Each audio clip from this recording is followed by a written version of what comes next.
અને દર્શક મિત્રો, હવે જોઈએ સમાચાર વિગતવાર. પ્રધાનમંત્રી નરેન્દ્ર મોદીએ આજે પરીક્ષા પે ચર્ચા કાર્યક્રમ અંતર્ગત સમગ્ર દેશના વિદ્યાર્થીઓ, વાલીઓ અને શિક્ષકો સાથે વાર્તાલાપ કર્યો હતો. પરીક્ષા પે ચર્ચા કાર્યક્રમનું આયોજન ભારત મંડપમમાં થયું હતું.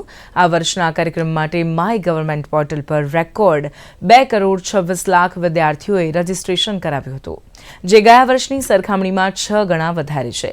આ કાર્યક્રમમાં પ્રધાનમંત્રી મોદીએ આશરે 3,000 સહભાગીઓ સાથે વાર્તાલાપ કર્યો હતો. પ્રધાનમંત્રીએ પરીક્ષા પે ચર્ચાને પોતાની પણ પરીક્ષા ગણાવી હતી. પ્રધાનમંત્રીએ વિદ્યાર્થીઓને કોઈપણ પ્રકારના દબાણ માટે પોતાની જાતને તૈયાર કરવા જણાવ્યું હતું. પીએમએ કહ્યું કે મનથી નક્કી કરી લેવું પડશે કે આપણે જીતવું છે, તેમજ માતા પિતાએ બાળકો પર દબાણ ન કરવું જોઈએ. हमने अपने आप को एक तो किसी भी प्रकार के प्रेशर को झेलने के लिए सामर्थ्यवान बनाना चाहिए. रोते बैठना नहीं चाहिए. मान के चलना चाहिए कि जीवन में आता रहता है, दबाव बनता रहता है, तो खुद को तैयार करना पड़ता है. मैं समझता हूं हमने उतना स्ट्रेच नहीं करना चाहिए कि जिसके कारण हमारी एबिलिटी ही टूट जाए. हमने स्लोली इंक्रीमेंट करना चाहिए. चलिए भाई, कल मैंने 7 क्वेश्चन सॉल्व किए थे रात को, आज 8 करूंगा. फिर मुझे वरना मैं 15 तय करूं और 7 ही कर पाऊं तो सुबह उठता है, यार देखो कल तो कर नहीं पाए, आज करूंगा. तो एक खुद भी दबाव के प्रेशर पैदा करते हैं.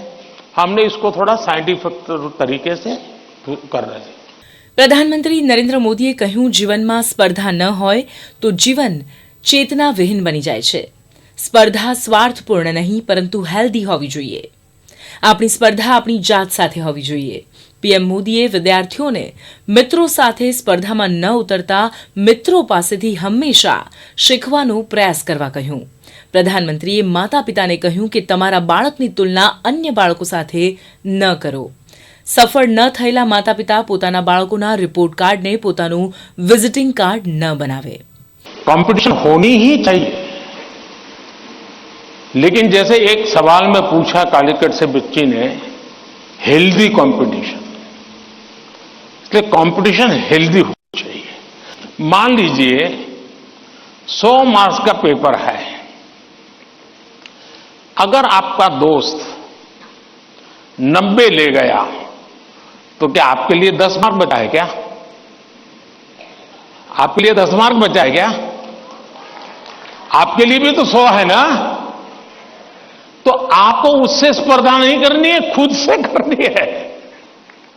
खुद से करनी है कि वो 100 में से 90 आया, मैं 100 में से कितना लाऊं. उससे द्वेष करने की जरूरत ही नहीं है. एक्चुअली तो वो आपके लिए इंस्पिरेशन बन सकता है. जितने ज्यादा प्रतिभावान दोस्त मिलते हैं, उतना हमारा भी तो काम बढ़ता है, हमारा स्पिरिट भी तो बढ़ता है. પ્રધાનમંત્રી નરેન્દ્ર મોદીએ વિદ્યાર્થીનો તણાવ ઓછો કરવામાં શિક્ષકની ભૂમિકાને મહત્વની ગણાવી હતી.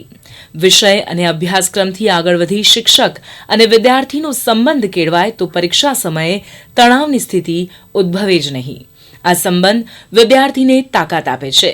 શિક્ષકનું કામ માત્ર રોજગાર મેળવવાનું નહીં, પણ વિદ્યાર્થીઓનું જીવન નિખારવાનું અને તેમને સામર્થ્ય આપવાનું છે. आपका स्टूडेंट्स के साथ नाता जैसे ही आप पहले दिन, वर्ष के प्रारंभ में पहले ही दिन क्लासरूम में एंटर करते हैं, उसी दिन से एग्जाम आने तक आपका नाता निरंतर बढ़ते रहना चाहिए.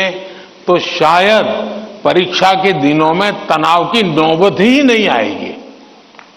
जिस दिन आप सिलेबस से आगे निकल करके उससे नाता जोड़ोगे तो वो अपनी छोटी मोटी दिक्कतों के समय भी जरूर आपसे अपने मन की बात करेगा.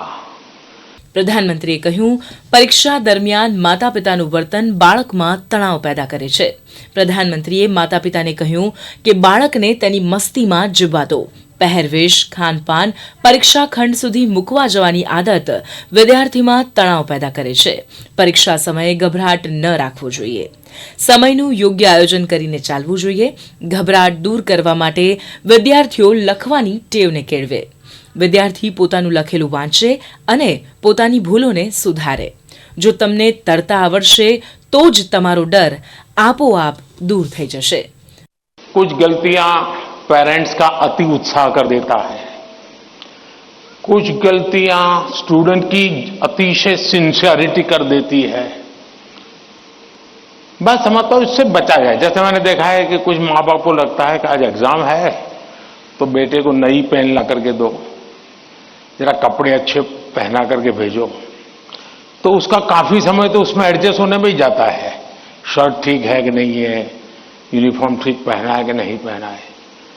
माँ बाप से मेरा आग्रह है जो पेन रोज उपयोग करता है ना वही दीजिए आप.